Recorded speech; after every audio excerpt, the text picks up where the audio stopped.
Welcome to the NAMB Podcast, where we bring you the voices that drive the mortgage industry. Join dynamic hosts Ginger Bell and Matt Shields as they dive into bold conversations with top experts, industry leaders, and change makers from across the country. From insider insights to game-changing trends, this is your front row seat to what's happening right now in the world of home finance. Well, hi there. Welcome to another episode of the NAMB Podcast. My name is Ginger Bell. I have my co-host with me, Matt Shields. Matt, how you doing today? Ginger, I'm doing fantastic, and I'm so excited for our guest today and to learn more about him. I am too. So let's introduce our guest, Steven Cooley. Steven is the founder of Mortgage Advisor Tools. And I have to tell you, I am so excited for our conversation because as we were kind of preparing for this in the green room, it's like, I think, it's like we could have just had a conversation for an hour without even hitting record. Absolutely. And so I am so excited to pick your brain, to find out your expertise. You had such an impact on the mortgage industry, but yet you're probably one of those, best kept secrets because you do so much behind the scenes. And we have a lot to talk about today, but I really want to start off with, because when I saw your site and you're a NAMB strategic sponsor, and I saw your site, Mortgage Advisor Tools, it's like, first of all, it's like beautiful site. So great job on that. Yeah. And second of all, it's like, man, the industry doesn't even know how much they need this site. No. So tell me, how did you come up with Mortgage Advisor Tools, a little bit about it and why someone would want to go and use it. And it's a free resource. Yeah, absolutely. No, it's 100% free, and I appreciate it. Thanks for having me. I'm real excited about this. No, it spawned from my time at Finance of America, where we obviously were heavily solicited all the time.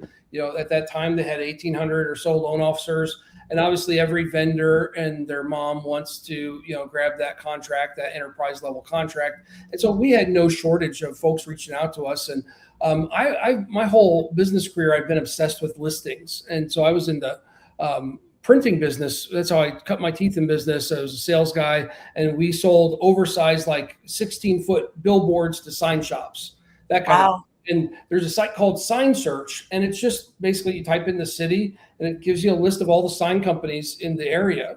And so I very expeditiously grabbed some success there because I used that list to do my cold calling. And it's like, how do you know all these sign shops? I'm like, I don't know any of them. I just have this list, and it's dynamic. And so I was able to hit the phones really effectively. I've always been kind of obsessed with the directory type listing thing.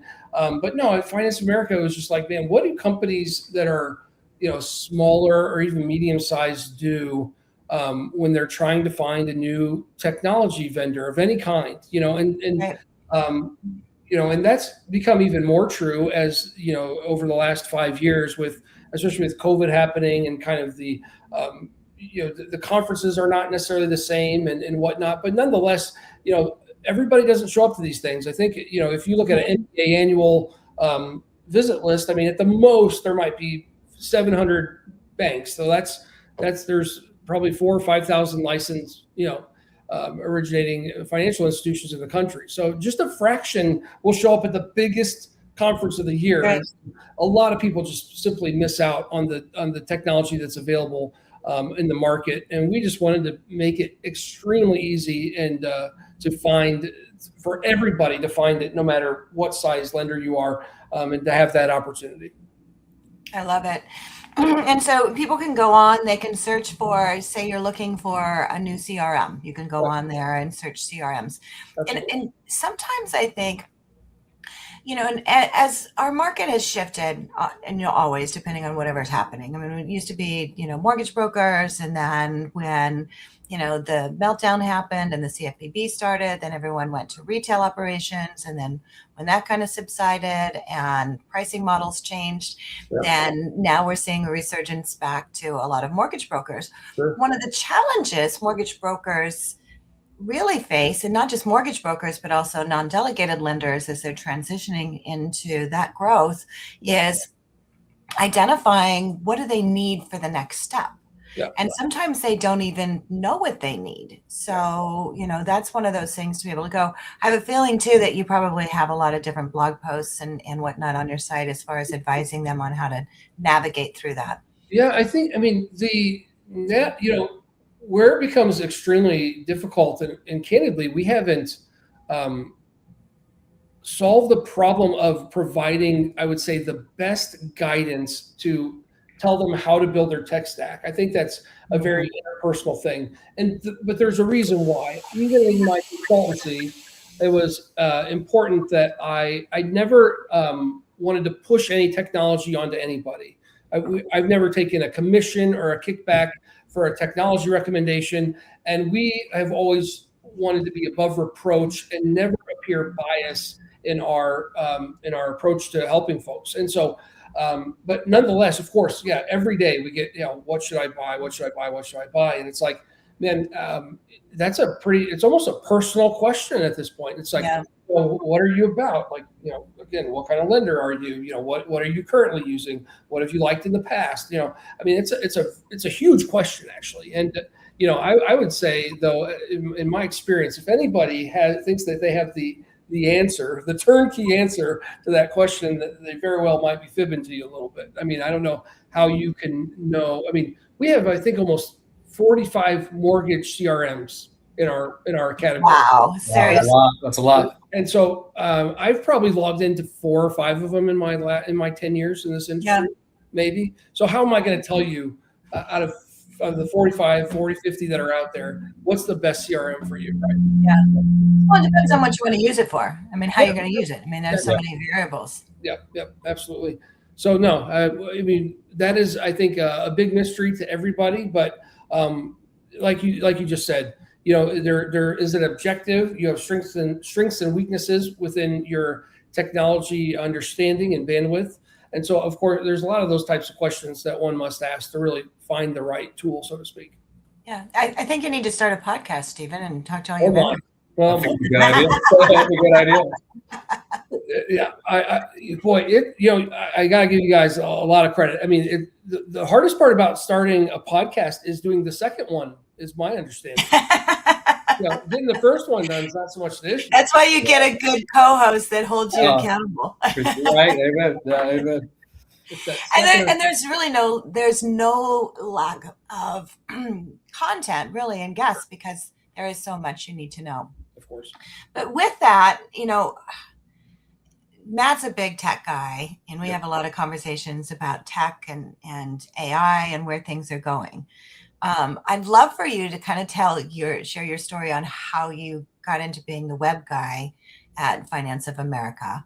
And it started with reverse mortgages, right? It did. So I just folded up a tech startup that I had, and my then wife, because I had spent all of our money, told me to go find a job working 40 hours a week and make 6 figures. So that was the criteria. I had to make, work 40 hours and of course make, 6 figures. And so I stumbled into this call center, and I had no idea what Finance of America was. They were called Urban Financial at the time. Yeah. And they very kindly let me, take a job there as a loan officer. And I went home and explained to her that I got a job. I was making $30,000 a year, and I was going to, sell reverse mortgages. And she was thrilled, and so much so that she took off about 2 months later. And so, which was and that's a whole nother story. That's the second podcast, Stephen. It's like be a whole different type of podcast. But no, I was there getting at the time you had to take a test for every state. It all took a lot of time. And in the interim, I wrote this memo, Jerry Maguire style, on how I thought that you could aggregate leads, senior citizens for reverse mortgages. And so I had the VP of the call center got a hold of this. My team leader gave it to him, thought it was interesting. And he called me down to the principal's office. I thought he'd show me the exit, which I thought would have been pretty fair. That this knucklehead, came in here, doing the job for a couple months and, had all the answers. But he actually asked me, he's like, do you really think you could do this? You really think we can grab leads, using social media and digital marketing and so on and so forth. I was like, absolutely. And he's like, well, write a business plan and a budget and we'll see what happens. And I did. And they thought that maybe I was onto something. I got super promoted to AVP of digital marketing. It was the first job title of that kind at that company. So that's where it started. And so I was at Finance of America in some capacity for about 5 years. And then they very kindly, they ultimately did show me the door, and I started a consultancy. And, I think they closed down. It's coming one way or another. But yeah. I had the same thing. I was also a consultant with Finance of America. Yeah. So we've had some cross. But while you were there, and this is, we were talking about in the green room, while you were there, this whole strategy that you used in SEO and social media and in this outreach produced great results. And so, and I think you were talking about it took your cost per loan down to $800. Yeah, we found a niche opportunity, and it involved collecting reviews for reverse mortgages. This was not done at the time. Reviews were terrifying for compliance reasons, and but there was this opportunity to aggregate reviews, and as a result of that, this company ranked for keywords that we were spending literally hundreds of dollars per click on. And so it was very inexpensive to be a part of the listing, collect reviews. And so the first month I closed about 19, I didn't close them, but as a result of the campaign, they closed 19 loans from that campaign. Wow. So that brought the cost per funded loan down to it was between $700, $900. And that was nuts because their average cost per funded loan was $3,500. Wow. It still is, which is kind of unique. I'm pretty sure that reverse mortgage is still pretty expensive from a marketing standpoint to close one of those things. And so and I've been doing SEO for about almost 25 years, something like that. And so just that, very fortunate circumstance, right place, right time, right understanding of how those dynamics work. And then they're very kind to let me apply my trade, if you will, and it shook out. And that's always kind of been the case with this stuff. It's very fascinating and very pragmatic. We're not rolling the dice and hoping to God we're right. I mean, you can kind of see that 2 + 2 = 4 quite often. Right. So you were trailblazing the industry. I mean, 25 years ago doing SEO, that you were one of the first to be doing that. 100%. Well, I have a dear friend that started one of the first first collection of SEO companies that involve backlinking, and so that is really how the truth of it is that SEO the first beginnings, the first algorithm was simply whoever had the most backlinks was the ranked on the first page, which a backlink would involve that your URL is being spoken about on somebody else's URL. And so whoever collected the majority of those, that was the first, you were first place. And so I got to see that first site. And so you used to have backlink farms and backlink builders and whatnot. And I did some of that work that was just for fun and making extra money and whatnot. But it's obviously changed a million different ways since then. And actually just recently, the first quarter of this year, it changed again. And now AI answers are on the forefront. And if you're not answering questions, then you're going to have a really hard time here in the next year. I mean, let's dive into that because people don't know what they don't know.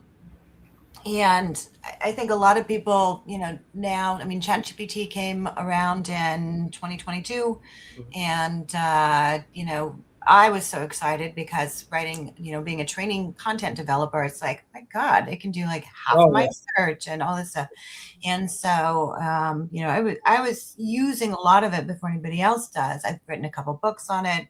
And so, people think as far as what ChatGPT can do, it's just helping them to get their work done. But the reality is it's really replacing a lot of what has been happening on SEO. And you have another company that you started called Parliament, right? Yes. Yep. And so walk me through, some of the things, and I know loan officers are being found on ChatGPT. Yes. So how can that happen in this world, Steven? Sure. So no, Parliament's the love child of mortgage advisor tools, and a fight I had with a VC, and of course, venture capitalists and folks that are investing in companies are, you have to have an answer to the AI question. And I had one, but I don't know. I didn't. I thought it was a very practical application that didn't need to be talked about much. I don't think AI necessarily needs to be front and center of every solution. Right. And mortgage underwriting is a great example. Ideally, we want it to be done fast and accurate. I mean, the fact that AI is what is enabling that is really irrelevant. It's ultimately they want the solution. They want it to be fast and accurate, and how that might impact their business is going to be interesting. But AI is simply the technology that's going to allow that to happen. And so I had some similar ideas around that, but the challenge was ultimately understanding, I wonder how much web traffic I'm losing to ChatGPT. I wonder how often ChatGPT is using my content to answer these questions, which is a double punch in the gut. It's like, not only am I going to take your traffic, but I'm also going to take your content to answer the question that I've been asked, right? Yeah. And so my obsession with that, ultimately, long story short, we built a solution to help companies understand, how they're seen in ChatGPT, Google AI overview, and what they need to do from a technical and a content and SEO perspective to ensure that they are visible when folks are asking about things that are relevant to their business. I'm starting to see, from talking to some agents of mine, that I've gotten some referrals to those realtors, that buyers now going to ChatGPT, who's the best local lender near me? There you go. That's been a reoccurring theme recently, and I've heard it maybe 5 times in the last 3 months. Yeah. I've never heard anyone doing that prior to that. Yeah.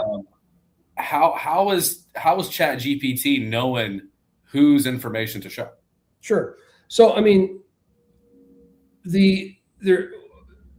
last year, this number keeps moving, but it's like 65% of people worldwide now expect a 0-click search response.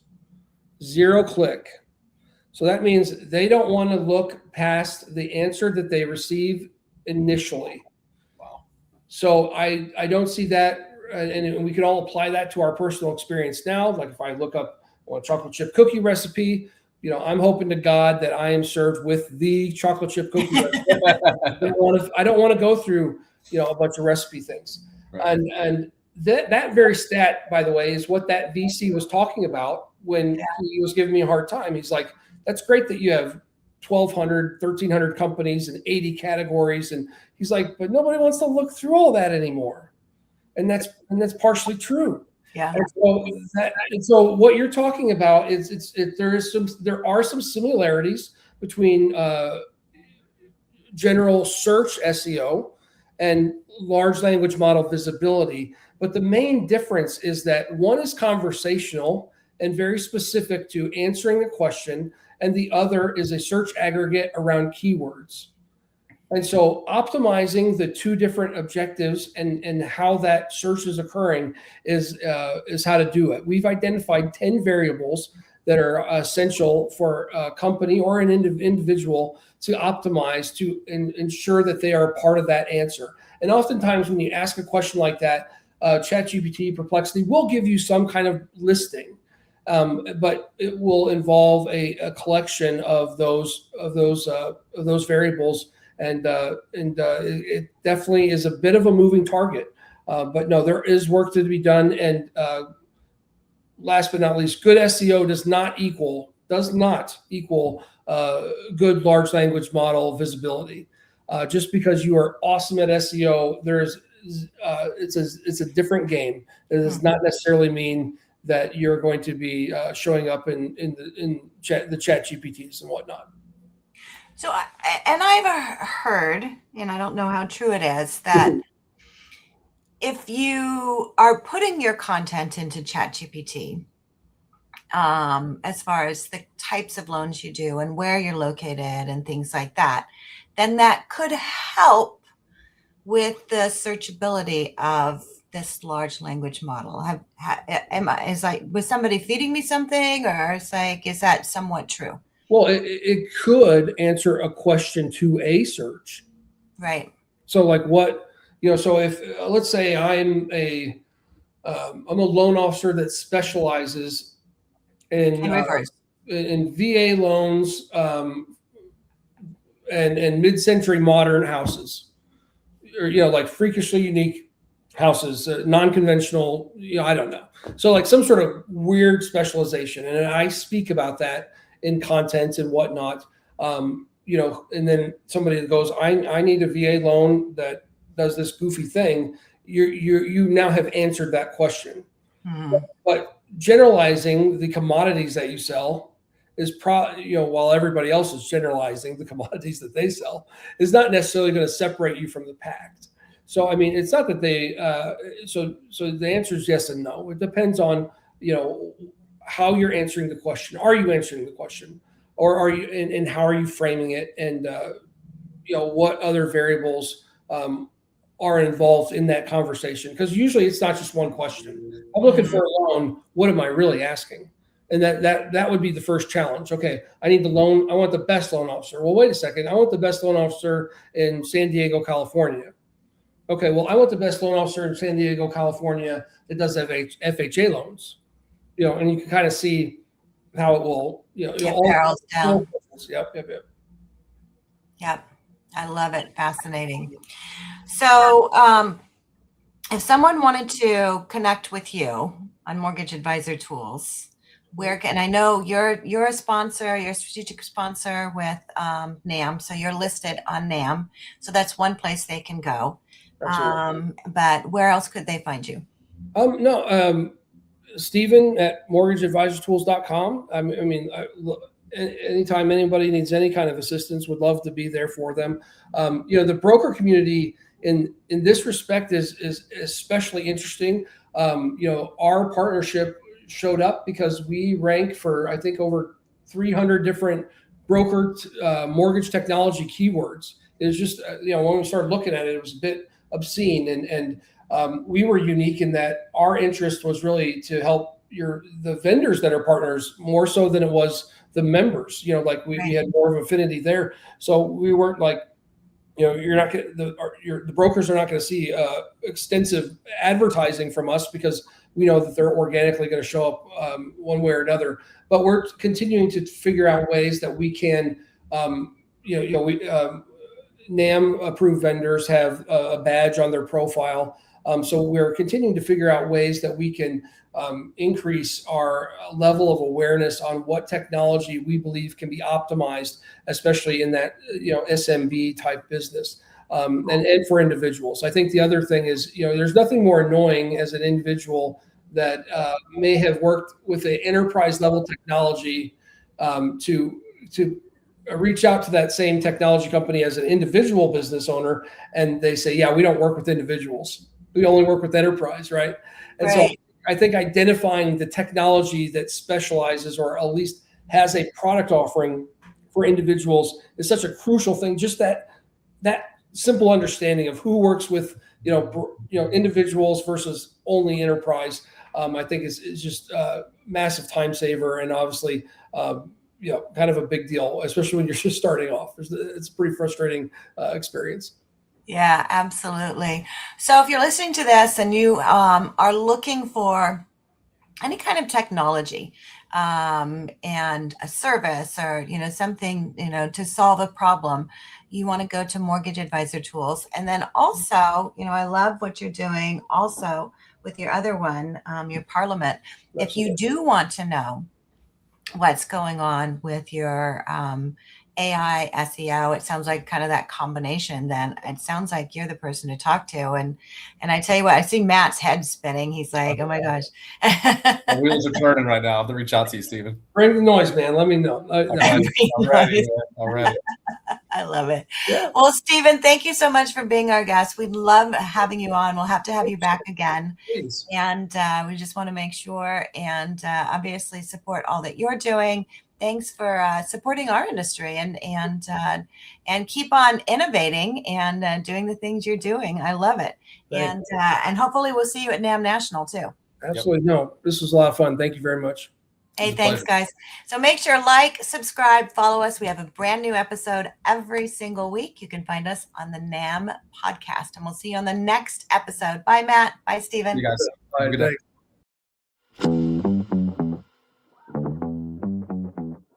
Thanks for tuning in to the NAMB Podcast, brought to you by the National Association of Mortgage Brokers. For more episodes, resources, and guest interviews, visit nambpodcast.com. Don't forget to follow, share, and subscribe, and we look forward to seeing you soon.